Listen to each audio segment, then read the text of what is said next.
আসসালামু আলাইকুম এভরিওয়ান। আমি আজও আপনাদের সামনে চলে এসেছি নতুন ব্লগ ভিডিও নিয়ে। নিত্যদিনের যেটা সবারই কাজ হয় সেটা আমিও আজ করছি। এত কাজ পড়ে আছে, কাজগুলো গুছিয়ে নেই আস্তে আস্তে। তার মধ্যে আমি আমার ছেলেটাকেও দেখছি, আমার বাচ্চাটাকেও খেয়াল রাখতে হচ্ছে। এখন মশার এত উপদ্রব, আপনারা বাচ্চাকে সাবধানে রাখবেন। ডেঙ্গু ম্যালেরিয়া তো এখন হচ্ছে। হ্যাঁ, অনেক মানুষ অসুস্থ হয়ে পড়ছে। আপনারা বাচ্চাদেরকে ঠিক করে রাখবেন, বাচ্চাদেরকে ঢেকে ঢুকে রাখবেন মশা যাতে না কামড়ায়। এবং বাচ্চাকে বারবার দেখবেন, বারবার খেয়াল রাখবেন বাচ্চাকে। এই না যে মা কাজ করছে, বাচ্চা একদিকেই পড়ে আছে, বাচ্চাকে বারবার খেয়াল করে।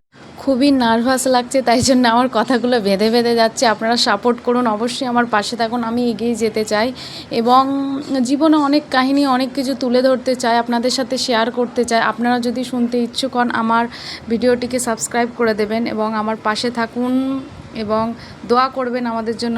আপনাদের জন্যও অনেক ভালোবাসা রইল। আসসালামু আলাইকুম।